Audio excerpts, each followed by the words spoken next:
going on, guys? Welcome back to Pure Evil MMA. I'm your host, as always. I don't give a fuck. What's going on? I'm Evil Eddie from Pure Evil MMA. Back, not in studio. Actually, I thought I'd do more of like a comfortable vibe here tonight. So I'm actually in the kitchen right now. Does that sound better, or does this sound better? Probably this sounds better. So I'm in the kitchen tonight. It's been a crazy week. I've actually got a lot accomplished this week as far as ideas for what I'm trying to aim to do with the show, because if you guys have been paying attention here on Pure Evil MMA, and obviously if you're new, make sure you guys subscribe down below here on YouTube, iTunes, Podbean, Stitcher. That's right, we're back. I mean, we're now on Stitcher and Spotify. That's what I was aiming for. We are on Spotify now. So one thing I really enjoy about Spotify, you can listen to your favorite music artists, and shout out to Trippie Redd, who just dropped his new single today. That's what I've been bumping for the past 24 hours since it dropped. So shout out to Trippie Redd. That's my dude. Obviously, guys, you're probably asking, if you're watching the video cast, what the fuck is on my face? I am getting ready for a Halloween wedding. That's right. This is like a dream wedding, too. I'm really excited for it. It's my cousin's wedding. I'm going to be in New York Friday, Saturday, and Sunday. So for those of you guys here on the YouTube channel, you got a lot to look forward to with the new vlogs. I have been doing vlogs. I just did one for Bellator 207. I did one for the weigh-ins for Bellator 207. I did one for Ammo Fight League, and let me tell you guys, I literally, this might sound super fucking soft, but it struck a fucking chord in me when I was done and I watched it play back and I pressed publish. I was like, damn, this is probably my favorite thing I've ever edited. It opened my eyes and it broke down a lot of barriers to, because like one thing about me is like I don't hate it, but like I did my first interview at 7 years old, Stone Cold Steve Austin. So ever since then, I've loved combat sports, I've loved wrestling, and I've also been a huge fiend for broadcasting and different styles and stuff like that. And getting into the news later, John Anik re-signed with the UFC. We are going to be reviewing This Week in MMA, so let me not get distracted too much. But let me just say, guys, like I'm really proud of what I've just released. So go check it out on the vlogs down below here on the YouTube channel. If you're listening to this on iTunes, Podbean, or whatever, hop over to the YouTube channel. We actually got like 100 new subscribers this month. I'm really trying to make things pop off on there. So it would mean a lot if you guys go over. And even if you comment down on one of the videos like, hey, Eddie, I'm coming over from the podcast, because it's so crazy. Only 20% of our audience that listens to the podcast is actually over on YouTube for some reason, which I understand. Like people like the audio, they go to the gym, they go for hikes or whatever, they like listening to podcasts. But guys, I'm telling you, I'm onto some new shit, something that no one else out there in the scene is doing. Like I was saying, if there's one thing I hate about the scene, it's that everyone's a fucking cookie cutter in this journalism scene. And it makes me so mad, because I'm not like that. I'm not them. So when I go to shows and stuff, I'm like, what the fuck's up with that kid? Like, I'm not like you. I'm not a cookie cutter journalist. I'm here. I'm going to be doing my pure reaction. That's why it's called Pure Evil MMA. I'm not a bad person. I might look like a little fucking like the goth boy clique. But honestly, Pure Evil stands for Pure Eddie Villecco, which is my name. Eddie Villecco. E as in evil. V-I-L Villecco. So Pure Evil MMA. I'm giving you guys my pure reactions to the vlogs that I'm doing. When I report news, you're getting the absolute pureness. And I don't even listen to other podcasts until I'm done recording. So my thoughts don't get mixed in all this other shit. There's a lot of great guys out there that are doing some big things, but I'm just not like them. I finally found what separates me. So go check out the vlogs that we're releasing, and I will be in New York Friday, Saturday, and Sunday. So we're going to have a lot of fun there. If you want to catch out some behind the scenes of what I do here in my real life, get some insight on what goes down here inside the Pure Evil MMA reality. All right, so today, it's a quick preview, guys. Mercy's going to be calling in, hopefully not in 2 minutes. Let me text her and tell her not to call in 2 minutes. Let me do the intro first, so you guys know what's been going down this week inside the scene of mixed martial arts. First thing I want to say, holy shit, John Anik, back in business with the UFC.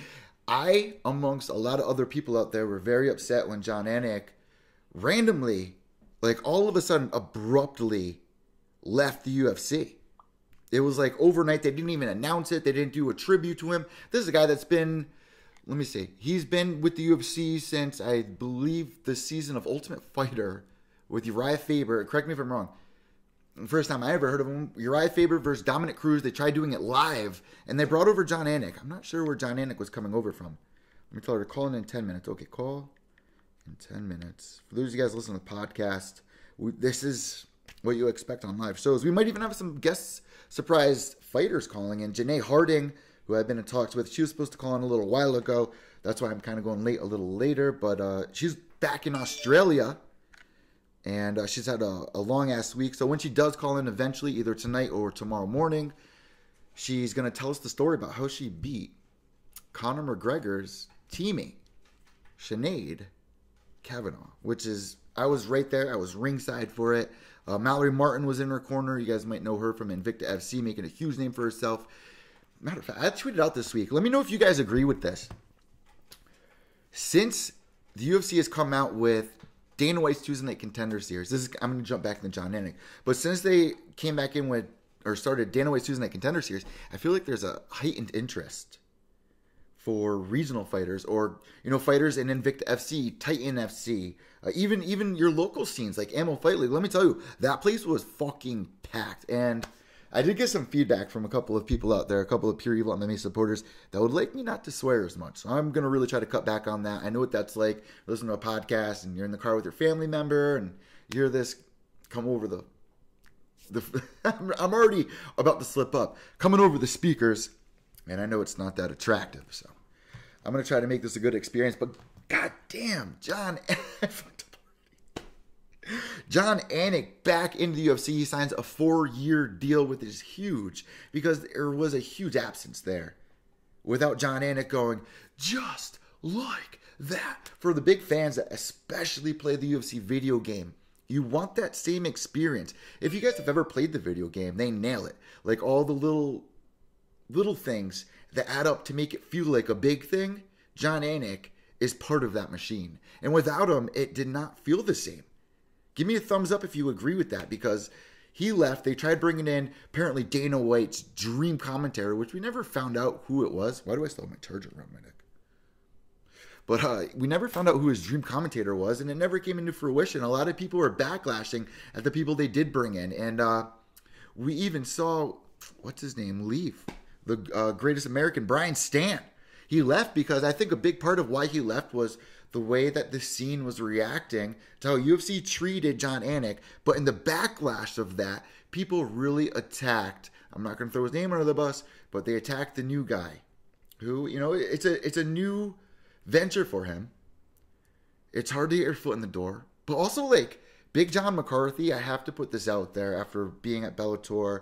It's been a couple of months that we've been able to digest. You'd think it'd be enough time for Big John McCarthy to kind of get comfortable in there. I just don't think it's his thing, man. Like, I feel like he's he's another part of that machine, right? Like, when you tune into a UFC fight, you want to see Big John McCarthy inside the octagon, splitting fighters up. He's been there since day one, back in, 1993. He's a part of that machine. I would love for him to come back and ref. I understand that he's been doing it for so long. He wants new ventures. But for Bellator, if I'm Scott Coker, I've personally seen a lot of people on Twitter. I keep my ear to the tracks of Twitter in the MMA scene. And I've seen a lot of people out there. We all love Big John. Don't get me wrong. Don't get anyone else that says any of that.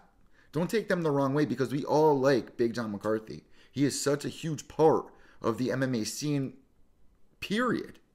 I mean, it's nice seeing other people come up like Brian Miner and or the other referees, Bobby Wambacher. Shout out to Bobby Wambacher. I want to get him on the show. He did a couple of great podcasts with me, but the last one especially gave some new insight on the mindset of referees. So it was kind of nice that Big John kind of, gave a little breathing room to some of the other guys make their name, especially Dan Murgliata, who, every show I go to, Big Dan's there. Sometimes his family's sitting behind me. Every time, I don't know if it's his wife or whatever, but she always makes fun of my shoes because she calls them clown shoes. And you guys can see this in the vlogs, episode 2. The vlog episode 2 where I was at Lion Fight. Dan Murgliata is actually in the vlog. He walks in front of the fighters. I'm like, Dan, move! And he's like, whoop, and walks away. And I'm like, no, bro, I'm totally joking, man. You're taking me the wrong. It's actually on my Instagram if you guys scroll down, but go check it out on the YouTube channel. It's so funny. Backstage, he's always goofing off and talking with us, but he does such a great job. I think it's very hard in the scene because if you make one false move, even, I don't want to throw names under the bus, but some of the bigger names in the reffing scene, they have one bad night and people don't forget about it for a long time. if you're watching the video cast, you're gonna love what I just did. But I don't know. Big ups to John Anik coming back to the UFC. I'm glad that the UFC realized that he was such a big piece of it, and it's gonna be nice to see him back in there. Who doesn't fucking love? And I'm gonna put this in the edited clip, but who doesn't like to hear this? Just like that. I mean, his reactions are so pure. Him and Rogan are the best together. Let's fucking. All right. Every time I do this, you guys can give me a thumbs down. Every time don't do that. Don't do that. I'm just gonna try to be a little bit more careful. To my gospel lovers out there, shout out to my gospel lovers. Y'all know who I'm talking about. Other big news this week, guys. Eddie Alvarez signs to ONE FC. Is this his walk into the sunset? That's kind of what I picked up here. I mean, he had such a great career at Bellator, the underground king, right? I mean, he was the guy that was putting on these amazing fights, but not that many people were tuning in to see. But the diehards knew everything about Eddie Alvarez. When he came into the UFC, a lot of people critiqued his style of reaching the gold, which was, do what got you to the dance, man. You're in the UFC. Use what got you to the dance. We saw the fight with Showtime Pettis. He just utilized his wrestling skills, tied him up. We've seen other people follow that blueprint. Not saying that it's an easy blueprint to follow, but Eddie Alvarez, man, did exactly what it took, and that's why I got scared against the Conor McGregor fight. But once he had UFC gold at lightweight, and they had that press conference for UFC 205, he was never the same after that.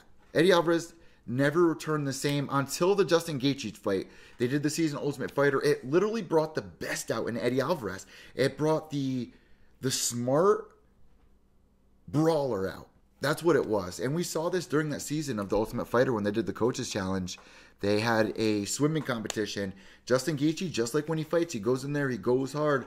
But if you stay in there and you pressure him, he's going to fade. He's eventually going to fade, which isn't necessarily the case. I love Justin Gaethje. I interviewed Justin Gaethje before he was in the UFC to talk about bigger promotions. And you guys heard me talk about it on the podcast before. It was my Facebook profile picture for a long time, actually. But let me get back to what I'm saying here. Eddie Alvarez, in that season, and then in the finale, made us feel like, holy shit, that's the Eddie Alvarez we've wanted to see since he signed to the UFC. Thumbs up if you agree to that. Thumbs up if you agree to that, because that was an opening point. So, did ONE FC see that and offer him a shit ton of money? Most likely. You heard a lot of journalists out there talking about, ONE FC. They're not really marketing to the U.S. fans. I mean, you can watch the stream. We can all watch the streams, but bringing over somebody like Eddie Alvarez is going to be huge. So, is this his walk into the sunset, or is he going to be the face of one, which most likely is the case. But for me personally, I feel like this is his walk into the sunset. He most likely got paid a lot of money to go. And to round this all full circle, when I did the interview with Justin Gaethje before he was in the UFC, he says, what's moving up in MMA? Because I was asking him, I was like, all these promotions out there are asking you, they got their eye on you. Are you thinking about moving up? And he looks at me, this is exactly what he says. He goes, well, what's moving up in MMA? Moving up is a paycheck, and World Series of Fighting pays me a lot. And I believe Justin Gaethje at the time was getting paid like $150K a year, which is bank at our age. You know what I mean? Especially as a fighter. I don't know how much he's making now. Obviously, he's getting fight on night bonuses. That $50K extra definitely helps. But I would like to see UFC bring back in sponsors. Let UFC have Reebok give them 2 sponsors on their shorts. That will help the fighters a lot, because now you're going to see a lot of guys leave because they're not getting the money they could. Eddie Alvarez most likely left because here's how it works. For you guys out there that don't know how it works. When a UFC fighter's contract is up, other companies can make bids, but the UFC has the right to counter the bid. So say, for instance, ONE FC offers Eddie Alvarez a $100 million signing bonus. The UFC sees that, and then, whatever, 50, whatever it is that, is normal for these fighters. And Freddie Alvarez, man, I can only guess. ONE FC, how many tickets they sell and the shows that they put on is phenomenal. The production is great. I would like to see them target more fans, but it really feels like the UFC, and it's kind of crazy. It feels like the UFC has really thinned out over the past, I'd say about 2 years now, which kind of levels the playing field out for Bellator or, some of these smaller organizations like ONE FC. I'm not saying ONE FC is small, but some of these other organizations that you see these fighters signing to, Risen and whatnot. I do enjoy seeing that. But at the same time, well, you know what? It actually helps the UFC out because we were also complaining at one point, like, there's so many people inside the UFC. They have so many people they can concentrate on promoting and marketing and making into a big star. But there's just so many people asking for it. It's like, who do you pick? You're only as good as your last two fights. Whatever the reasoning is. Now with that spreading out with Roy McDonald leaving, Gegard Mousasi leaving, Eddie Alvarez leaving, this list is going on and on. I think it is only going to help. But as for Eddie Alvarez in this case, it does feel like a little bit of a walk in the sunset. Let me know what you guys think about this down below. And on Twitter at evil_echo, that's EVIL_ECCO. And also on Instagram at PureEvilMMA_. Let me see if Mercy's ready to call in. If not, let me say a fight that just got announced for you people out there in Adelaide. Let me tell her to call in. Duffy versus Ross Pearson. Now, Ross Pearson, he's been hot and cold, but lately he's been back on the broomstick, man. And Duffy is also trying to stay in the UFC. I mean, he had a huge come up when he was coming over. He was the one guy that beat Conor McGregor, let's not forget, years ago. Beat him by submission. Came to the UFC. They tried to match him up. He fought, I think, what was it? Dustin the Diamond. Ever since then, he wasn't the same. So this is a huge fight. Very exciting fight because both these guys need the win. They both have their back up against the wall. Here is Mercy. I love this noise, too. Mercy, mercy, mercy. Have mercy.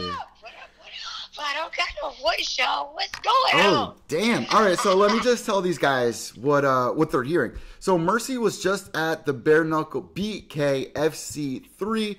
Saw a bunch of fighters go in there, throw down. The best highlight, I have to say, by far, is our girl Misfit. We're going to be talking about that, but God, Jesus, Miss Mercy, I almost called you Misty. You keep calling me No, I'm Misty. fucking with you. I'm fucking with you. I'm fucking with you. I'm going to send Christine to come get you with them baby hands. But listen, this week was such a big week for Misfit, which you kind of connect me with Misfit in the first place. What was it like when you first got there? Before she fought, what was the vibe like? Because I can tell from the pictures and stuff that she was just scouting out her target. Like, she was so she right like on. A shark is first of all. Let's start right there. Like, it was kind of weird because it wasn't just me and her this time because she's got like a new training squad, right? Like, so she's training with I'm talking about the real deal Holyfield now. We talking about Dewey Cooper. Yeah, and I've met Dewey Cooper before. He's the dude. He's helped a lot of fighters out. I didn't know if I was supposed to say hello, if I was supposed to bow down. Like, Dewey? I mean, sorry, fans. Shout out to his hair, too. He's got some of the best hair. If you trained one day in Muay Thai or kickboxing, everybody knows who the hell Dewey Cooper is. He's just that kind of guy. I met him with Matt Mitrione. I think it was beginning of the year. He was helping corner Matt Mitrione in the fight that he had against Roy Nelson, as a matter of fact. He's a really nice guy. Exactly. Like, Dewey is the man. Like, you walk in his presence, you're like, oh, it's Dewey. So you're a little starstruck. I mean, that's a rare thing because you talk to a lot of female fighters out there. You know, you talk with Chris Cyborg, and, you know, not to name drop, but it's going to be really difficult for someone like you or me to be starstruck. And I'm not starstruck, but Dewey, like, come on. Much respect. A lot of respect. Short of, like, my own coaches and whatnot, like, Dewey is, like, the man. Like, so what was he like? What was he like when you first met him? I didn't think I was going to be. I was like, oh, I'm going to be cool. Got this. Yeah, I saw him, and I was like, oh, my God, it's Dewey. So, Mercy, were you there? So you were there. Starstruck moment. Won't lie. You were there. Totally starstruck by Dewey. You were there right before the weigh-ins, correct? That's when you got there? That's when you arrived? No, I got there after because I have a bunch of stuff going on in my house because I'm still in my house. Okay. And so I had to push back a day. And so I was all upset because I had to come, like, after weigh-ins. So I didn't get there till the morning of the fight. So I didn't see them until right before. So bring us through it. Walk us through this. Walk us through this, Mercy. You arrive there, and what happens? When exactly do you meet Misfit, and what's the vibe that you pick up that she has? I mean, I see Misfit like pretty much whenever, because that's my like real friend. Like, we're not talking about somebody that like. I'm a fan, but like I'm her friend. Yeah. So. Well, you obviously went up to her room and stuff, if I come right? in town, like I'm in town, and you went up to her room? I could hook up with her, but that's the difference. Like, you have to kind of know, like, these fighters, like, when they're in their zone, they're in their zone. Like, you kind of, if you're gonna be a friend or a fighter, you kind of got to be able to step back, give them their space, and like these are the crucial hours right here. Let them do what they do, you know, before fights. Like, I'm really happy that you. I'm really happy that you brought that up. I was playing poker and living my best life and eating tripping grits and all kinds of stuff like before I found her, because I got in early. I got in at like 8:15, so I wasn't gonna wake her up or nothing like that at 8:15, but she did come down probably like at like 11:30 or so. Her wife was with her. Like, it was cool. Like, we all met up, and that's how Fit TV got that picture of us that they tweeted out, because we took a picture at breakfast saying, "Hey, this is a picture of the war before the war," you know. So it was cool. It was cool. So when you got there, who did you go with? It was just you? You show up alone?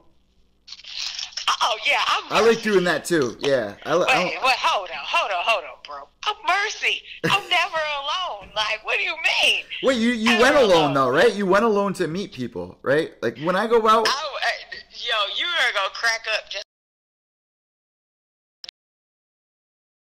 Because I'm a Marine vet. Oh, I never knew that. I go sit down at the bar. Mercy, hold on. I never knew that. Thank you for your service. Navy guys there, because there's a base in Biloxi. There's a naval base in Biloxi. So I wasn't alone. Like, I was kicking it. I was living my best life. They was like, "Oh, you're a Marine." I can't like deny it. It's tattooed like all over me. There's no saying no, I'm not.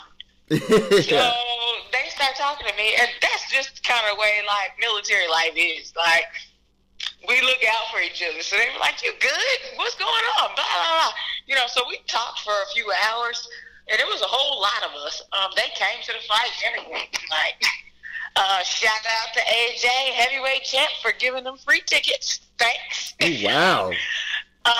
But like, I'm Mercy. Really quick, I Mercy. talk to everybody. If you're a fan, I'm talking. I'm talking. I'm recruiting you. You come into the fight.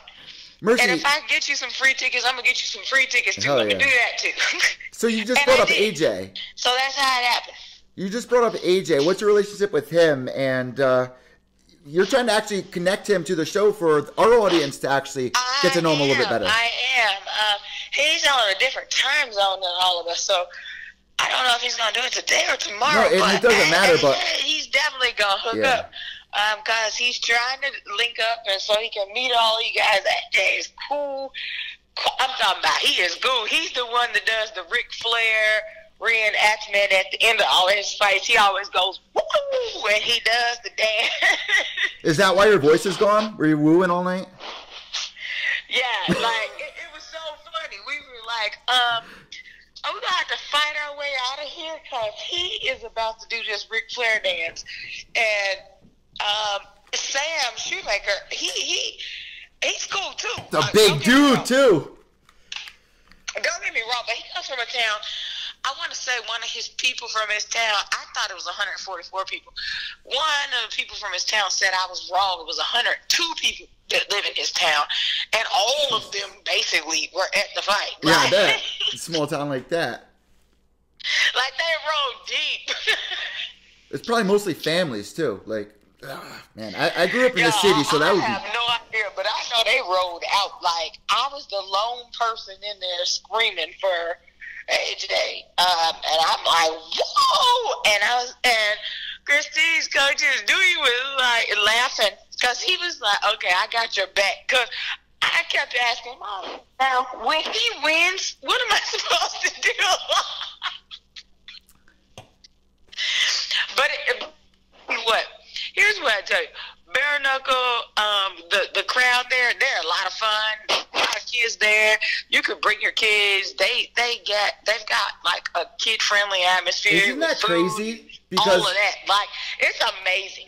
It's amazing. Like, even though I'm clowning about what was gonna happen to me, I'm just joking.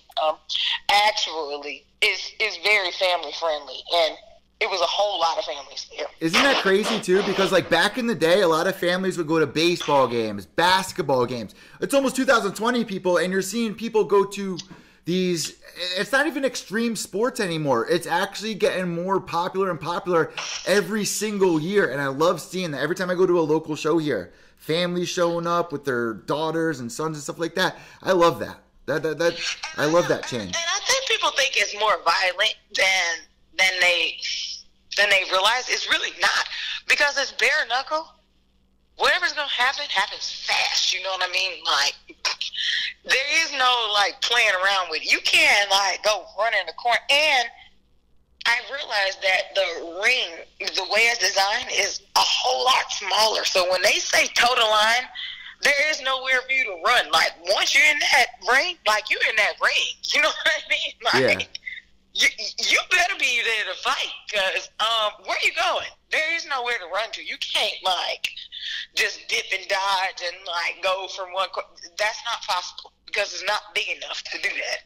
So let's jump right into the meat and potatoes of things here. Obviously, the biggest highlight of the night, in my opinion, was easily our girl Mystic. Easily. And now, if you've been listening to Pure Evil MMA, guys, you've heard her come on here before. We've talked about what she needs to do to get to that title match against Beck Rawlings. Does this put her in place? I'm going to tell you, I'm going to tell the world, I'm going to tell Dave Feldman, I'm going to tell Nate Shook, the matchmaker, Dave Feldman, promoter. I'm telling all of bare knuckle. I'm putting everybody on notice. Christine don't need to do nothing. That show that she just put on at BKFC 3. And she put on the show that she literally put on. BKFC 3. I was at the other shows. Beck never once got a reaction the way Christine got that reaction. Give us that fight. Them fans want Christine to fight. Put it on. Bring it to Biloxi. Bring it to Wyoming. Bring it to Cancun. I don't care where you bring it to. Give us that fight. Send the contracts. Send the contracts. Let's see who signed. Let's see who signed. Bring it. You know what? Like, honestly, who else out there could she fight next? There's no name. I don't care who else is out there. I can't think of a name. Who else she wants to talk about. That's Christine, if you are the. I give mad props. If you. And this is in all honesty, I give mad props to Christine's opponent. Her opponent. Oh yeah, well, she's a veteran. What's her name? Jennifer Tate. She's dope. I mean, she got a. You say Christine just made her look like an amateur. However, Jennifer Tate is not no walkover. She fought. Tate looked good in the early of the round. You got to say that. Everyone. She's a vet. It's been a little while, but she's a huge name, and I'll let you explain from there. She fought Nakamoto. She's fought the big names. Yeah. She's fought them. Christine just got the skills. Didn't nobody know my girl had all them hand skills. Like I told you she was bringing that fire. She went 13. Can we rewind really quick, Mercy? As an amateur with Lion Fight. How can you deny that? Her first pro fight with Lion Fight, she won. Christine is a stand-up fighter without question. That's what she does. She bringing that fire. She is about to whoop that ass. And Beck, let me just go ahead and find you a new mattress because you're going to sleep. It's just that simple. She going to sleep. I'm telling you. Just bring the fight. Once I posted. Contract, bring the fight. Once I posted. Bare Knuckle, Dave Feldman, Nate Shook, send the contract. That's what I'm saying. Send it. Once it's that simple. Christine ready today. I would put my money on Christine today. She just fought on Saturday. I would put my money on Christine today without even a training camp. She whooped Beck today. Today, she put her to sleep first round. Today. Let me take this for a second here. If I am the BKFC, you got all these upcoming fighters there. Right now, when I posted that tweet of the highlight from that fight, my Twitter page went insane. The Misfits page went insane. I think she's at like over 10,000 followers. I think she's at like 12,000 followers now. If you are the BKFC, you see that and go, wow, this is great promotion. And you know how they didn't give her the microphone at the end of the fight? Misfit went right ahead, made a video, calling Beck out. I was trying to avoid answering this question because I really do like BKFC. Okay? Yeah. What's not to I like? do know that they wanted her to have the mic. That much I can tell you. They wanted her to have the mic. However, I know that there are other outside issues that keep Christine from getting opportunities, and I won't go into that because we're not going to have that conversation because that's a whole nother show. And we can have that conversation on another day. But we still dealing with what do people look like People want to as hear if the it's tea a now. beauty contest versus this is M and effing Spill the bare tea, knuckle Mercy. fighting. Like, are you Spill the kidding? tea. Like, this the real deal. Like, it don't get no more real than bare knuckle, right? Like, this ain't a beauty. Who is trying to be pretty in bare knuckle? Like, how you gonna be pretty bare knuckle fight? Like, don't nobody care about that. We want to see knockouts. Wait, That's are what there you come people to out see. there that are saying, like, you know, she doesn't deserve it for whatever reason, personal choices outside of fighting? No. Christine deserved the mic. That's what she deserved. Oh, that's what you're She talking didn't about. You're get just the talking mic. about the microphone. You're not talking about her getting the title shot. Like, what would be holding her back from a title shot? Nothing. There's no reason No. except for Beck is scared. Is scared and running. And right now, you know, she's the, you know, quote unquote, media queen of bare knuckle. Christine is the true queen of bare knuckle fights. And the true queen, when the true queen meets up with the media queen, we all have already seen how that works out. It's a true embarrassment. And that's exactly what it'd be. Christine is going to put Beck on her back. You're on Flat Twitter. out. What are people saying to Without that video question. that she posted? What'd you say? You saw the video that she posted? You're not on Instagram, right? You're just on Twitter. No, I don't do Instagram. Yeah. That takes up too much of my Did life. she and post a I don't have call time out to do that. on her Twitter page? Because I did see it on her Instagram page. Did she make one on her Twitter for Beck? Calling Beck out? Oh, yeah, I saw Christine. Oh, I see everything Christine does. So yeah, what- I saw her calling her out. What are the responses that we're Beck. seeing there? Yeah. No, let me try to find it. You know, Christine is quiet, and that's good. Because she got a big mouth like me. What she got to talk for, right? Like, she got her flavor flav, right? Like, Christine don't have to talk. I do all the talking. Christine just fights. You know what I mean? Like, when it all comes down to it, she just going to fight. And you can say what you want to say, right? Tweet, do whatever you want to say.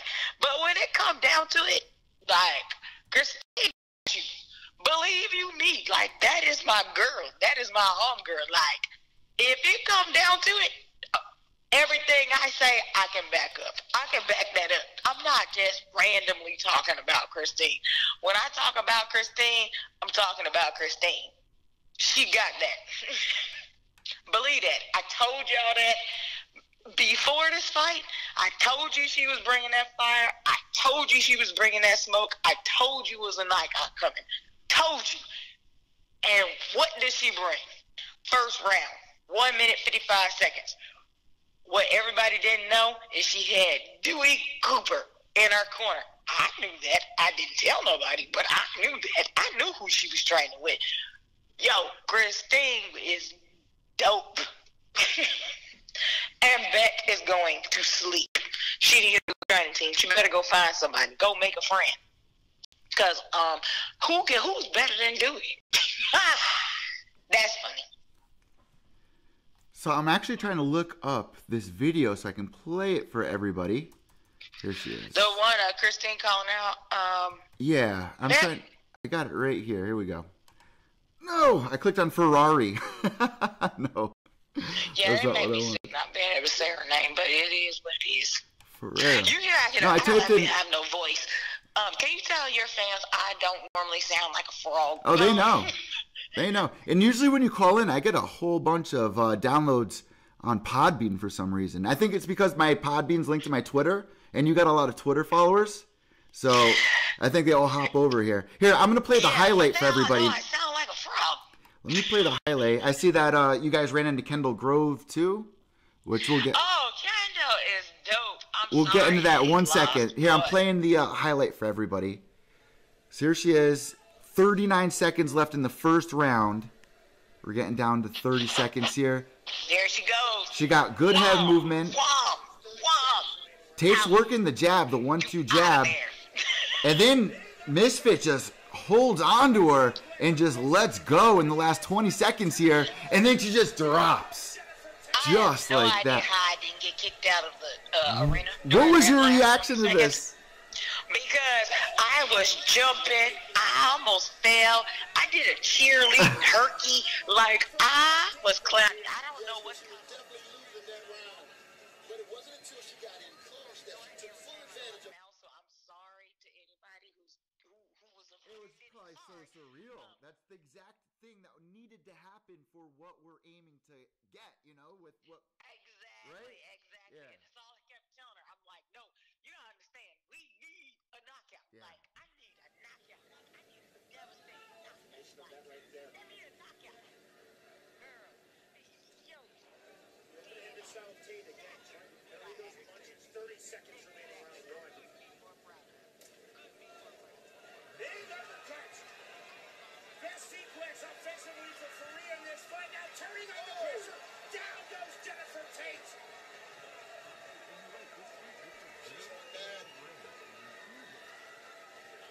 Bill Clancy wins on this fight. Call that a come from behind win in round number one for Christine Faria. Yes, because she was definitely losing that one. I don't care what you do. If you back up, you still standing in front of the person. Like, that ring is small. That's why they call it the square circle. That ring is small. There is nowhere to go. You are scrapping. That ring is set up for knockouts. So if you're a fan of knockouts, like bare knuckle fighting, I think that's why people tune in too. I mean, I was talking about Bobby Gunn, who should be coming on the show very soon. He was telling me that in our interview, he was like, it's so much different because you got to be really careful with placement. Like it all comes down to placement. It's not like boxing. It's not like MMA. You got to pick your shots. Yeah, it's a different sport. People don't understand that you have MMA, you have boxing, and then you have bare knuckle boxing. They're all different sports. They're not the same sport. Just because you can box doesn't mean you can bare knuckle box. Like that does not necessarily translate. We've seen that. Not at all. Yeah, we've seen that a lot lately, and we're seeing. You will break your hands trying to box. Kendall Grove did that. Let's jump into Kendall Grove. He did that in his last fight. What was it like meeting Kendall? Because he's such a vet, man. I love that guy. I've always Kendall, I really like Kendall. Yeah. I'm really sad that he lost. But if you look on my page, I tweeted the one guy that he lost to in his MMA fights. Because everybody knows Mercy is always networking. I'm always meeting everybody. So there was a MMA fight going on at the same time as the bare knuckle fight. So if you look on my page, I have fighters that came from the MMA tournament. Mercy, what is your Twitter for everybody? Because it looks like you changed it. So people can go over right now as they're listening. What's your Twitter? Because I think you changed it. Yeah. If you go over, his name is Tristan. If you go over to my page right now, I took a picture with him. His name is Tristan. And he beat the guy that beat Kendall. He's the one guy that has beaten him. And I took a picture with him, and hopefully he's coming to bare knuckle. Hopefully he makes his pro debut in bare knuckle, because he's the one guy that actually has beaten the guy that beat Kendall Grove. Which is who? Let's see. I can't even go back that far. You're gonna make me look his name up. Hold on. Because I'm already on Tapology. We're all looking on Tapology right now. Kendall Grove 23 in 18, but it doesn't go that far back to his amateur career. Tristan Vines is his name. Okay. Wow, damn, Mercy, that was quick. See, I don't have to say quick. It's just random names. No, his name is Tristan Vines, and he beat the guy that beat Kendo in amateur fighting, and he's the one guy that did beat him. So, I mean, we're talking about some straight up scraps. I do need to say Season this, though. 3 of The Ultimate Fighter Kendall was on. Let me put this disclaimer out, All Eddie. There's only one true matchmaker for bare knuckle fighting. As far as BKFC, the legit bare knuckle or promotion, and his name is Nate Shook. If you got a message from anybody other than Nate Shook, or Dave Feldman, that is not a legitimate message. Why is that going on? Bobby Gunn, who's the legend. But I highly doubt he's writing anybody that's just random. But besides those three guys, if it didn't come from them, it's not legit. You can hit me up. I can get you in touch with the right people. But if it's not them, that's not it. And I can promise you, they're pretty much not even on Twitter. So if you're only on Twitter, you probably have to hit me or hit Bobby or hit Christine or one of the fighters that are actually on Twitter to be able to get to them. But I was just saying that because I saw some people getting kind of murked over. Yeah. And I don't like that because, I'm 100% pro fan, pro fighter. So I had to throw it out there. Also, Stitch Duran, man. Let's give a huge shout out to Stitch Duran because he travels so much. At the beginning of this podcast, I was saying John Anik just got re-signed to the UFC. It's sad that Big John McCarthy's gone. It's sad that Stitch Duran is gone. I mean, this guy does so much traveling. He's such a staple in the UFC. What was it like seeing him? I see him literally at every Bellator show I'm at. Listen, Stitch is so cool. Like, I don't even know how to explain to you, bro. Like, he takes pictures with fans and all that. Like, and he makes sure these fighters are taken care of, and that's all that I'm about. Like, our fighters getting taken care of, and he makes sure that they're good. So I'm 1,000% proud of Bare Knuckle for making sure the fighters are taken care of, and they hire the best of the best to do the job. I love that guy. Like, that guy's good. But did you see what he said? He said, my girl is a beast. She's a beast. Yeah. We're actually looking at the picture of Misfit and Stitch right here. It says, good to see you, Stitch. Until next time. Which, I gotta ask, is there a BKFC 4 in the works? Any talks of that? Absolutely. There is a BKFC 4 in the works. I did ask about it. It's not official, so I can't announce it tonight. But okay. I can tell you we're talking about like the end of January, beginning of February. Yes, Cancun is one of the potential spots, but they haven't announced exactly where it's going to be at. Let me look it up. And hopefully, Christine is fighting. Yeah, probably by December, I'd say, right? If they do have an upcoming card, it would probably be around December, January, maybe. Because it looks like their last couple of events have been about 3 months apart, right? But because they're trying to go international, I think that's why there's the delay. Because initially they were saying December, but now I actually talked to Dave, Feldman, the actual promoter, and he told me the end of January, beginning of February. Can I just say something? That's what I'm allowed to say. End of January, beginning of February. Yeah, that would make sense. Because if you look at the way things have been going, it's about that distance in between each event here. And they've been picking up a lot of steam. I mean, I'm interested to see what the pay-per-view buys were for this one. This card was off the chain. Yeah. If you like striking and you like knockouts, like... Here's Bobby right here. There's no way you did not enjoy this card. Like, this card was pretty darn good. Like, they're getting better. Like,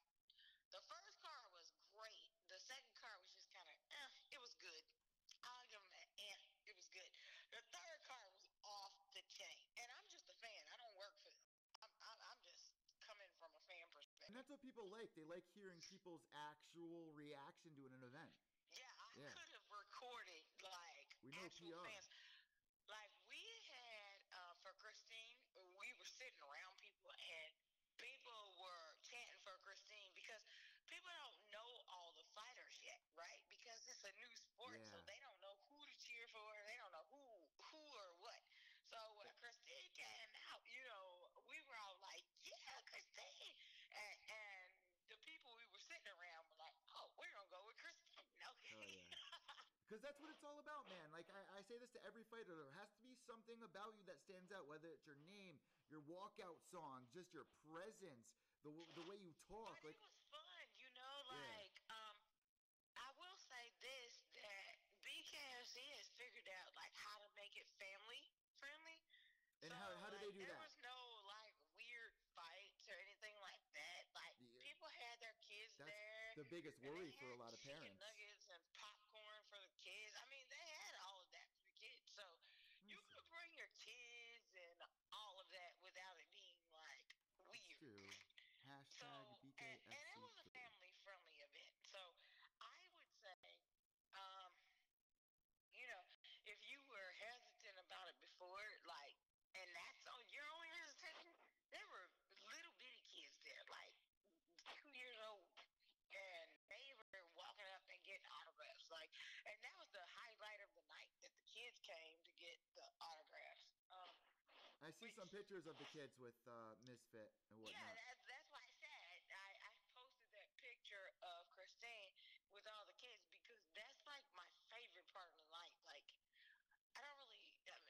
I'm into fighting and all that, but ultimately, like, I just want kids to have a good time and to have something else to do. And it's not that brutal. Everybody thinks that, oh, it's so brutal and oh, blah blah blah. It's really not. Like, I'm glad that you said that. And I feel like a lot of people now that they're more, because back in the early 90s, people were like, you know, it's extreme sport pretty much, most violent, brutal sport. But you know what? These companies along the years have really done a great job of making people change their minds about that. A big part of it coming into New York. And I'm reading the post here on Misfit's Instagram for people listening to the podcast. It's the picture of her with the little blonde girl. And it says, love the little ones and their excitement. Can't wait to perform again for them. So much love from everyone at the event. Mississippi is cool AF. I mean, these kids are into it. They are into it. They was loving Christine. I mean, loving Christine. And AJ loved him. I loved it. They were just, oh, we want a picture. So you all don't have as many pictures with my face in them because I was taking a whole lot of pictures myself. But and I like it because fans get to interact with the actual fighters. Like, it's not like there's some very big celebrities that you can't talk to. They come down and you can come and take pictures with them and they'll take pictures with you. Like, it's still like, it's got that feeling where it's still a close-knit community. You know what I mean? Like, it's not like, oh, they're way up there and you're way down here. You know? So, I like it. I'm all about it. So, I'm on the Bare Knuckle FC page right here, and I'm looking at some of the comments when they announced Jennifer Tate versus Ferreira. It says, Tate all day, let's get it, Jennifer, Team Tate. And then everybody thought Jennifer was gonna win, right? Well, I'm just saying, like, all these people on Instagram, how many people were so excited to see this fight because Jennifer Tate is a veteran. This was a huge win for Misfit here. It was a huge win. Huge win. I don't think people realize how big this is. But my point is that Jennifer Tate's record. Listen, she lost to Ferreira. She lost to Christine. Christine whooped that knot, right? But I'm not taking anything away from Tate. If Tate had fought any of the people that Beck had fought, she would have won. She would have won hands down, no problem. She would beat both of those chicks, like, without an issue. And she probably would have beat Beck. Like, I'll put that out there. She probably would have beat Beck. 6-1 Beck record. don't mean nothing to me. Everybody want to keep talking about Beck being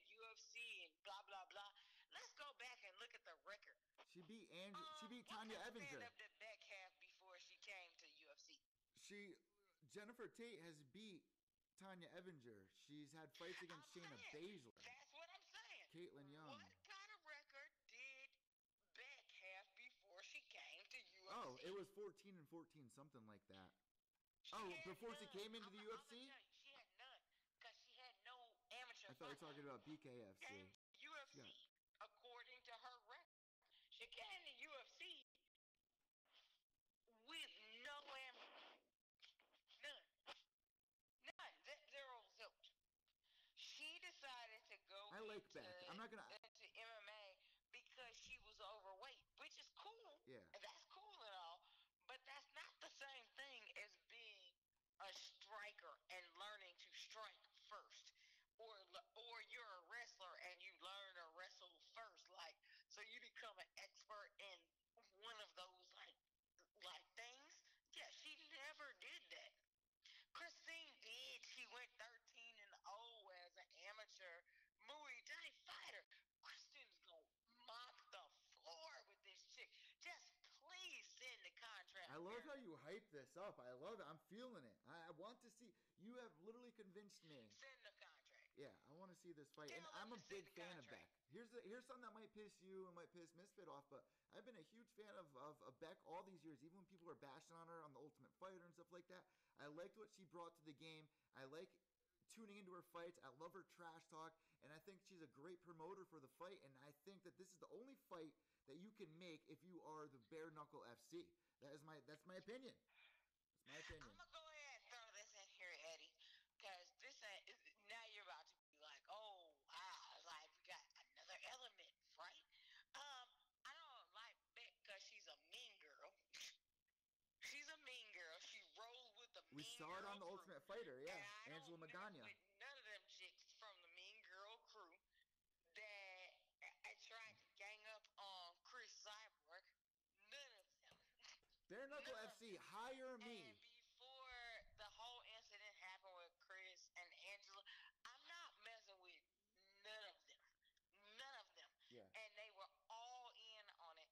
We all saw it. We all witnessed it. And Beck tried to bully Gabby, and Gabby is another one of my friends. Yeah. Gabby Garcia is my friend. Yeah. Chris Cyborg. Oh my God, Mercy! I forgot about all this. No. With Angela Magana and Cyborg.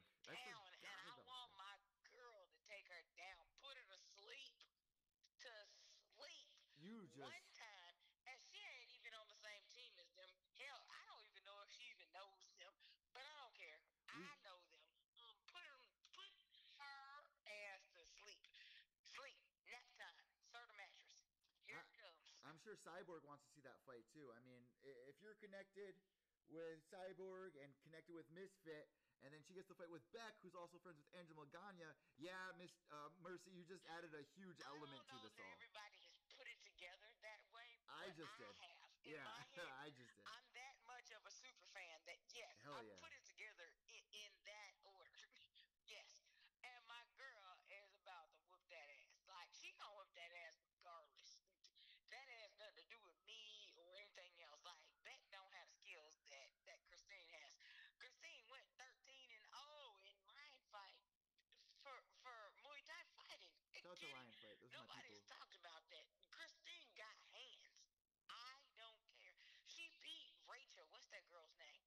She fights. Yeah, that one. She whooped that chick. Listen. Whooped her. I need to see. One is in UFC. One is not. Why? What's the problem? I need to see some behind the scenes. You see what I'm saying? That's why I'm not talking about the microphone thing. Because one is in UFC, one is not. And Christine whooped her. I dare somebody to say Christine didn't whoop that chick. She did. It's all good. It's nothing but respect for her, for stepping in the cage. But we can't deny what happened. Christine whooped her. And now what? Now what?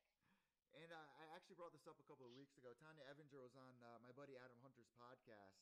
And Adam, if you hear this, man, I'm still going to send you that book for the little one. But Tanya Evinger also calling out Misfit on MMA Roasted. Listen, I'm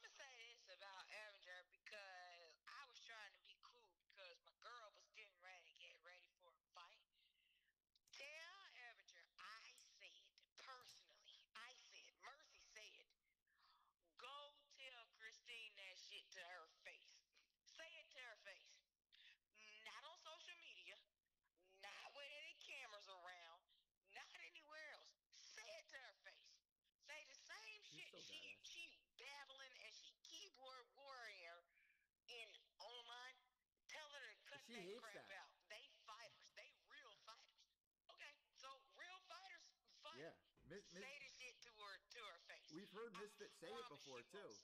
Because I intentionally kept Christine from seeing it. Now the fight is over. Now go tell Christine that bullshit you was saying.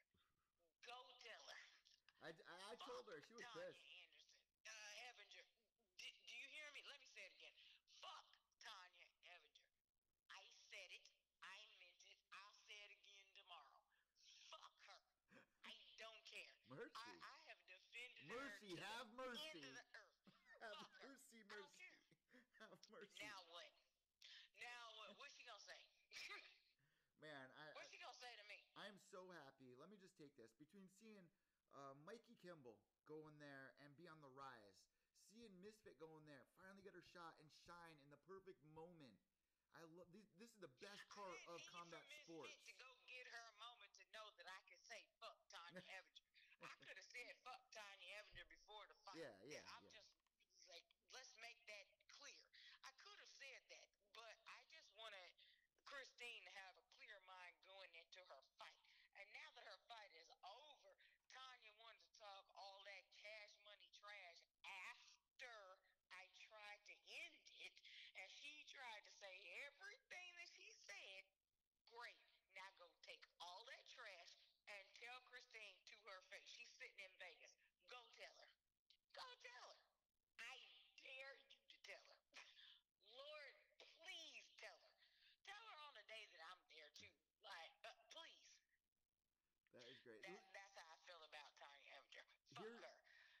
Beer drinking, non-training, part-time ass fighting, bullshit, embarrassing ass Tanya. Yeah, that's who we talking about. Fuck her. So put an exclamation point next to where I said fuck her. That is an Instagram clip right there. There you go. I said fuck her. You know my listeners are gonna hear this and run with it now. I am hyped up. I don't give a damn. Who's gonna stop being my friend over the fact that I said fuck her? After all this shit she talked about me? Are you kidding? Oh shit, she talked shit about you? What'd she say? Just to shut it down. What'd she say? My girl was training for a fight. But now the fight is over. What happened? Now Spill the tea. Spill the tea. How about them apples? Spill the tea. What happened? It's more than 72 hours later. Fuck you. Fuck your girlfriend. Fuck whatever the hell it is you talking about. Bitch, fuck you. Like, that's how I feel. Wait, didn't I see something with you and her talking on Twitter, right? Yeah, cause right? she came at me. I was trying to be cordial. She came at this me. Is the tea, guys. She came at Christine. She came at Christine's family. She came at everybody and called us all bitches and all this other dumb shit after I said let it go. So if that's the way she want to do it, okay, now Christine is not training no more for a fight. Great. Now I can speak. Now, fuck you. Fuck you and everybody. Just do the reverse of everything you said about Christine. Reverse it. That's exactly how I feel. Fuck you. Damn. And it is what it is. And you can come meet Christine or me or whatever on any given day, any given time. Whatever. Fuck you. Go to hell. But you don't even deserve that shine because you don't train enough to even get a fight again. Because you just got whooped by Aston Ladd. I'm talking about whooped. Yeah, a couple weeks ago. On the ground, standing up, like I can't even say it was your ground game, your stand-up game that was weak. Your stand-up game was weak. Your ground game was weak. Everything about you was weak. When you fought Chris, she carried you. Everything about your game was weak. Weak. I can show you that Chris could have finished that fight and she didn't. You weak physically and weak mentally. What was she saying about? What was she saying about the family? What was she saying? Huh? What exactly was she saying that got you so fired up? What was she saying like about the family stuff? Oh, because she went on for 3 days. Like Jesus. This was after I brought up the MMA roaster interview? Well, I made a simple comment and said, if that's not how she meant it, no problem, right? Yeah. Then, after I said that, she came back this. and said she didn't mean it that way. I have that in writing. She said she didn't mean it that way. She said she meant it as a compliment, right? Yeah. I said, okay, well, maybe you just don't understand that calling a technical striker a brawler is not a compliment. But that's not a compliment if you're a technical striker. Like, that's an insult. Like, I don't give a damn who you are. Ask any. It is a compliment. That's not a compliment. That's a strike. That's some bullshit. But it was fine. I just said, okay. I was like, listen, I don't want to do back and forth because I'm all about girl power. I'm not really trying to do all that, right? She said, okay, let's move on. Okay. I promise you, for 22 hours, this chick kept going on and on and on and on. She then went from saying, let's just move on, to calling Christine out her name, which I never actually even said Christine's name. She did. She called Christine out her name. She called me out my name. I mean, the chick clowned. I should have clowned this chick. I was giving her grace. I mean, pure mercy, grace to not clown this chick from sun up to sundown, because I could have. I just don't really like to do that to women fighters. I really don't want to do it. And that's all I kept saying. It's like, I will, but I don't want to. Let it go. 3 days later, she was still talking. If there's one thing I would like to see Bare Knuckle FC do, is something like a UFC Embedded, where you get to see like some vlog style of that really helps build and promote the fights. I would love to put something like that together. I'd like to see Christine whoop that ass, because I know Christine could whoop that ass. You're fired up about this. Bare knuckle. Let's go. So obviously, just let him just sign the contract and let him go stand and toe the line in the cage. No problem. Christine whoops that ass. One more thing. I don't even have to scream for that fight. Christine whoops that ass. She puts Tanya to sleep. So Tanya can be jealous all she wants, but she puts Tanya to sleep. I would love to see Tanya do bare knuckle. I would like to see that. We'll see. And then we get my boy AJ. Yeah, well, let's go with AJ. Well, was that the number one fight on your book? He'll be online with you tomorrow, maybe. Okay. AJ is dope. He's from Chicago, and he does the whole Ric Flair woo thing at the end of his fight. He beat UFC's, what's his name? Beltran? What was his name? Andre Beltran? Beltran is his last name. Yeah, what was that, in the first event, right? Yeah, he whooped him. I'm talking about whooped him. TKO. Doctor stopped it. Joe Riggs was on this card. This was a pretty sick card. Yeah, bare knuckle is not for the faint of heart. Joe Riggs, matter of fact, I believe he started with bare knuckle. But matter of fact, I had Joe Riggs. First round. I had Joe Riggs at my show like a year and a half ago, and he shared the story about. There's a couple of good stories that he had, but he shared the story about when he shot himself in the leg or in the hand. He shot himself in the hand the day he got signed back into the UFC. Like, oh, that was very one of my favorite interviews right there was with Joe Riggs. I'd like to reconnect with him. Before we let you go, Mercy, before we let you go, one more thing I want to talk about. Chris Cyborg in this music video with my girl Bad Baby. You watch that? I'm down. That's my girl right there. What's your reaction to it? Because I've seen some mixed reviews. You and me gonna fight about these music videos. Listen, I am tired of answering the questions about the music video, right? Like, Chris has new management. Let's start right there. Did you tell everybody she has new management? I think it's a personally great idea. You're saying the opposite. She has new management, first of all. So there's the first part. Who is the management, by the way? Stop blaming it on Ray, because it has nothing to do with Ray. And Ray was never her manager in the first place. Ray maybe has used her Twitter. Ray is just her fiance. That's her boyfriend. I love Ray. He's a good dude, too. He has something to do with some stuff, but he is not her manager. he was never her manager and not her manager now. Okay, so let's just get that clear. Ray was following my old Instagram account, and then it got deleted by the UFC, so I got to reconnect with Ray. But he's a good dude. My account got deleted too, so whatever. Bullshit. But this with music the video, yeah. I didn't at first. My gut reaction, because I was not online. I actually was like trying to sell my house and do some other things. But fans wrote me to say, "What in the world is going on with Chris?" And I was like, "Huh?" Let me get the music but video that's for you guys. because I'm Champ's #1 fan, so I get those kinds of messages like all the time. Like, if there's an emergency, I'm getting a message. This they deemed an emergency, so I got online, I saw it, and my answer was, "This does not represent Chris." I'm not gonna back away from that. Oh, the song itself? Chris. The song itself, or what the girl represents? I also said, "Give me a minute to be able to spin this and let me figure out what the thought process was behind it." Then I came back and said, "However, if Dr. Phil couldn't fix this girl, Chris might be able to fix this girl with MMA.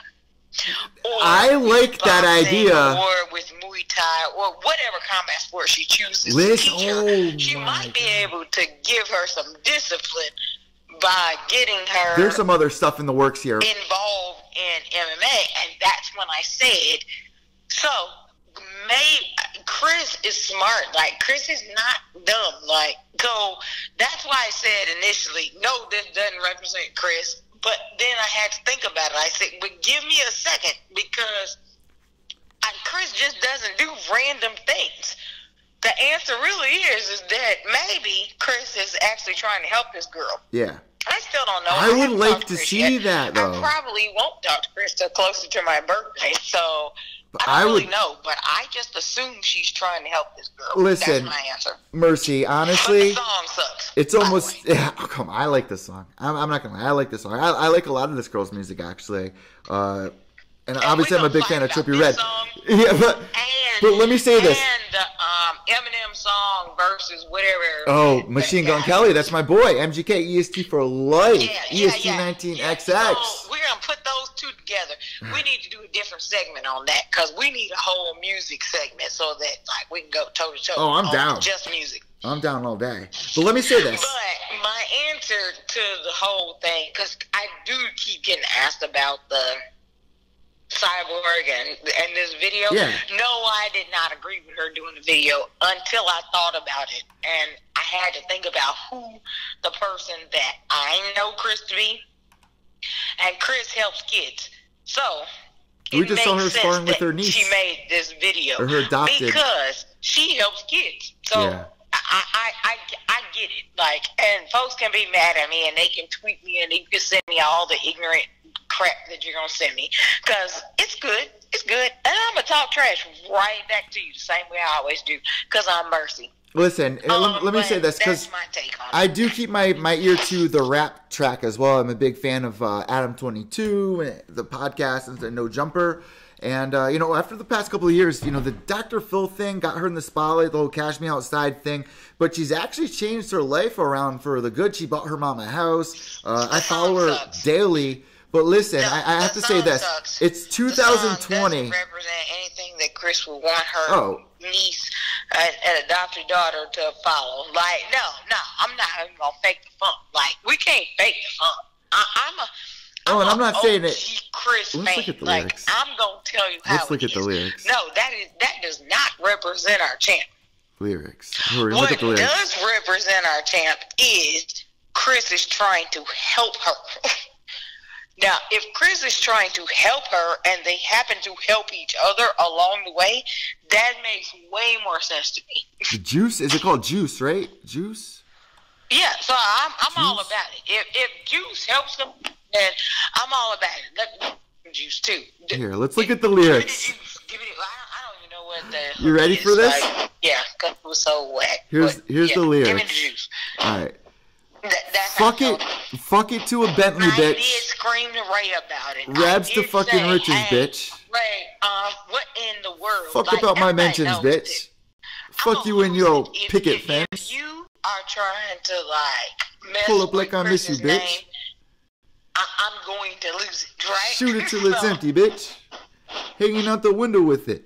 Who the fuck going to mention this? You don't get to mess with Chris's name. Like, we've been working on that for longer than I've been able to go into the nightclub. I have to say, nah, you don't get to just like come along and come up with this. I like that you're thinking that way. To like mess with her name. No, I don't care who you are. So people I like what want to say Ray's name, but it's not Ray. Like, just stop saying his name. It's not Ray. So get that out your mouth.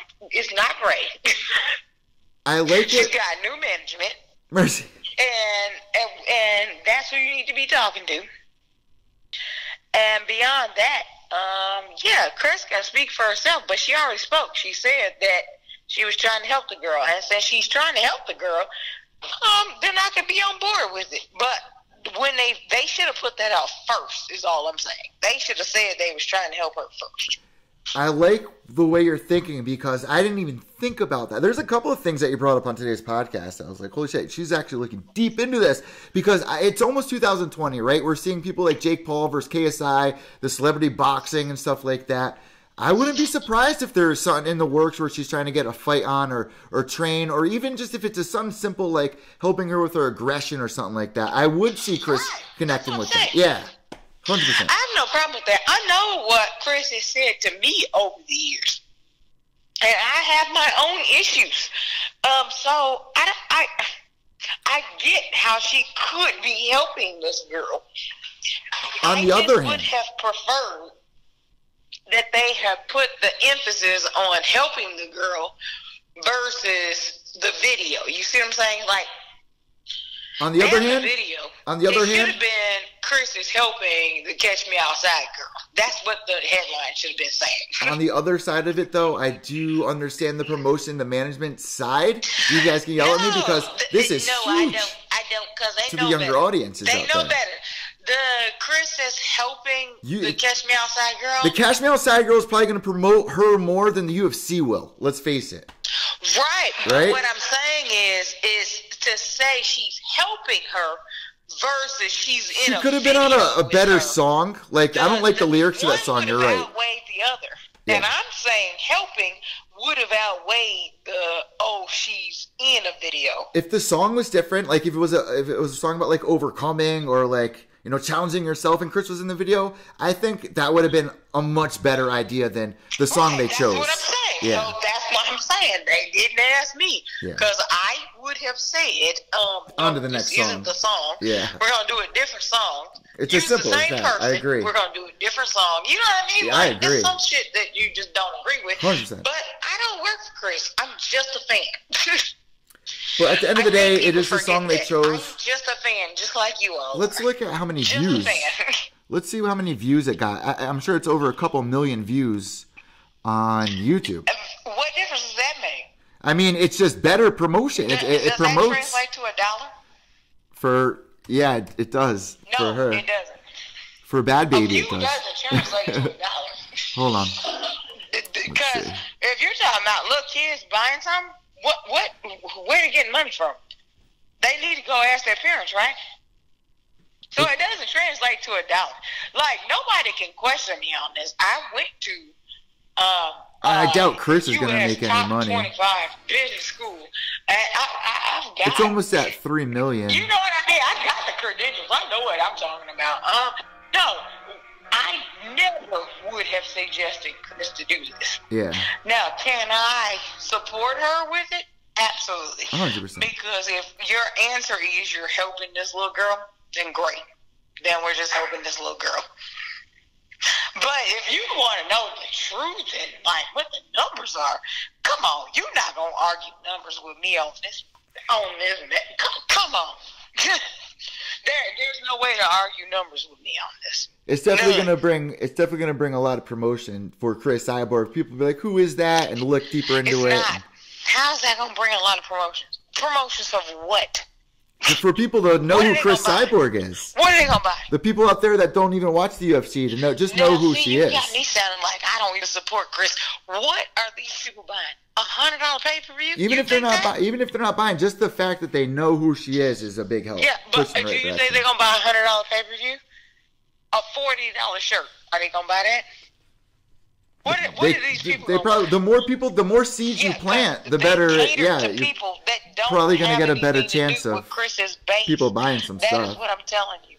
Yeah. I have been Chris's fan over a decade. It's not a good look for her. I understand. It's definitely not a good look for her. I know because I talk to them every day, all day.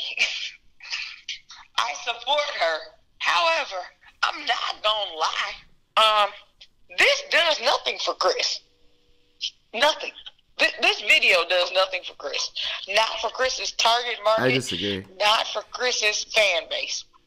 It does nothing to help Chris expand her fan base. Sure doesn't. All these videos are saying it's an odd cameo. No. A lot of people are having some. Nobody's gonna know who Chris is in that video. Nobody. Who's gonna know? Is her name in the video? We're talking about it. Is her name in the video? I don't even know. Is the Catch Me Outside girl saying her name? Absolutely not. I'll tell you what, it caught my attention though. I already looked. Definitely caught my attention. Not even saying Chris's name. So what good does it do Chris? I'm just saying. I love me some Chris, but if you were asking me as the marketing person, absolutely not. Mercy, we just got never done this. We just got our Instagram clip right there. Anyway, I'm Mercy, and I'm not going to babble on about this because I'm Chris's biggest fan and biggest supporter. So whatever it is she does, I'm gonna find a way to support it. But they could have picked a better song. At the end of the day, they could have picked a better song, right? Yeah. Whatever she does, I'm supporting. So, all right. So if that's the song, great. We supporting that song. Let's ride. Mercy, when is your birthday? When is your birthday, and is it close to the fight with Chris? November 21st, and so we call it my birthday season. So I'm going to support. So I went and saw Christine Saturday. Then I'm going to see Pam November 16th. Hopefully, she just followed Clarissa Shields is fighting November 17th in Atlantic City, so I can go see her. And then hopefully I have another fight December 8th that I'm going to, and then Chris's fight December 31st. Damn. Mercy, did you send her my way? Because she literally just followed me this week. Who? Pam. She literally just started following me. I've been talking about you. We got to get her on the show. So we got Pam in the back. We got Misfit, who's probably going to be coming on tomorrow. And then AJ. Where did you leave off with him? AJ's going to be on. Just, let me get to him. And AJ will be on. Misfit's going to be on. And Pam will be talking to us. Yeah. Yeah. So, your show is pretty cool. So... Listen, I really think it's badass. Misfit was literally dude, all these people are hitting me up for interviews, this and that. And I was like, I'm not going on any other show besides Pure. We keep it real on here. We keep it real. All these other shows, they're so fake. No, I keep saying it. I don't have no voice, I am so tired of the cookie cutter. I don't sound like a frog, you guys. I'm so tired of the cookie cutter podcasts out there that are all the same. We need to add that spice. Right. And I'm Mercy, and I'm out, y'all. All right, Mercy. We love you, Merce. Mercy, Team Cyborg, everybody. Might have made her a little upset with saying that. I disagree because I do think this is a huge, huge promotion for Chris Cyborg. That's the one thing that we're going to disagree on there. But maybe they could have picked a better song. Let me know what you guys think about that. But in the other news that we got, Luke Rockhold out of UFC 230. Jacare Souza might be filling in. I'm not too big on seeing Jacare versus Weidman as much as I wanted to see Rockhold versus Weidman. But my prediction for that fight, obviously, I have to... Oh, you know what? I think we're about to go into our next show, actually, with James McSweeney. I'm free at 10 a.m. Mate, my time, if you are. Shit, I'm free now. I'm free now, James. I'm free now. So, obviously, episode 7 of Gloves Off. We're going to be going live over on the Gloves Off YouTube channel. But let me end this podcast off with one last thing. DC versus Lewis now has been announced. That's another part where I'm much like, another fight where, Derek Lewis in his last fight, he was like, I don't want a championship fight, this and that. I'm not ready for that. Now he's going to be fighting DC. I do like that matchup. Honestly, I really don't like giving predictions, but I would like to see Derek Lewis win that fight. But if DC wins, I know there's going to be a lot of people out there being like, oh, he's the GOAT. And I think I can agree with that at this point. If he does, knocking out Stipe the way he did was such a cementing moment just for a lot of people out there to be like, holy shit, DC really is the real deal. He's never lost at heavyweight. He went down to light heavyweight only because Cain Velasquez was down there. Now that Cain is out, I love what DC's doing. And this is a guy that didn't enter the game until he was 30 years old. Absolutely crazy. But I did want to see him fight Brock. I wanted to see John Jones fight Brock Lesnar. Once they put that promo on, I was like, that's how it's done. When DC got beat by John grabbed the mic and was like, this is how it's done. Let's get the UFC back on track. That's what I was reporting. That's what a lot of people out there are reporting. UFC finally has something for people to look forward to. And then that just kind of dissolved in thin air. Then it's a fucking taunting. It was such a tease. Then DC is going to fight Brock. You had our friend Rosendo Sanchez, a DC striking coach, go in there and kick Brock Lesnar. And then it fades away just like that. DC versus Lewis, yes, I am excited. Am I as excited? I know there's a lot of people out there, even in the Pure Evil MMA chat room, they're like, Eddie, we're not into that. We don't want to see this WWE guy come in here and do this again. He's fucking everything up and he's fighting for championship titles. I understand that.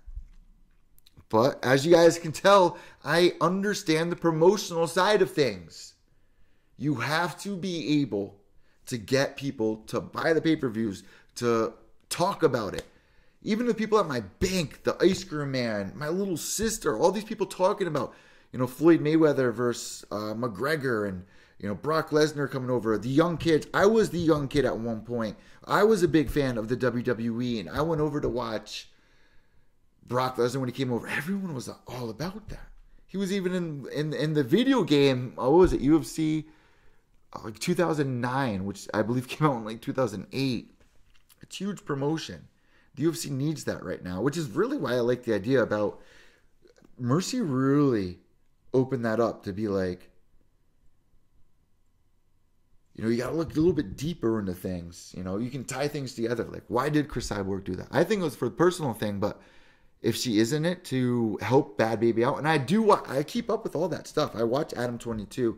I watch her Instagram page and stuff like that. But I would love to see, and I know a lot of people are going to get mad, I would love to see Bad Baby fight somebody in another YouTube pay-per-view. I would love to see something like that. So, other news, guys, and I really need you to STFU about it, is Floyd Mayweather versus Khabib Nurmagomedov. I did put it on the table saying, all right, you guys want to talk about it? Let's get it out there.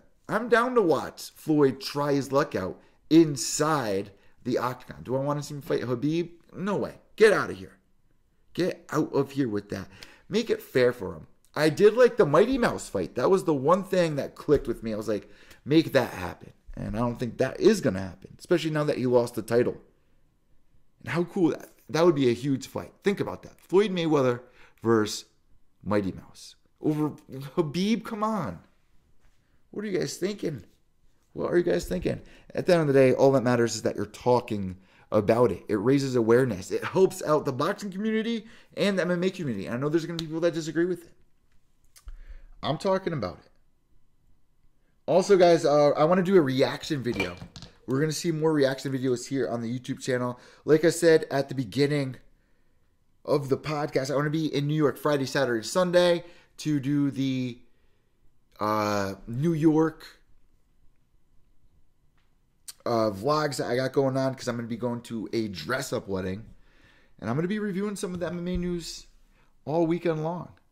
So today we talked about Eddie Alvarez, DC Lewis, John Jones versus Alexander Gustafsson, Too sad. I did see some people out on Twitter being like, "Oh, I don't want to see that fight." Like, what are you talking about? Go rewatch. If you have never seen John Jones versus Alexander Gustafsson, go rewatch that fight. I personally think Alexander Gustafsson does win this time. He's looked better and better. John Anik re-signing with the UFC. Big wheel in the machine of the UFC. Rockhold out of UFC 230. Duffy versus Pearson. That's a huge fight, guys. Keep your eye on that. Also, big interviews coming up this weekend. Talk about it as well with us here. So looking forward to that, guys. I got to get into the show with James McSweeney coming up next, which is Gloves Off, Episode 7. So subscribe down below. I'm Evil Eddie from Pure Evil MMA. Wait, Uncle Solian. Big shout out to Mercy for calling in tonight. Behave yourselves.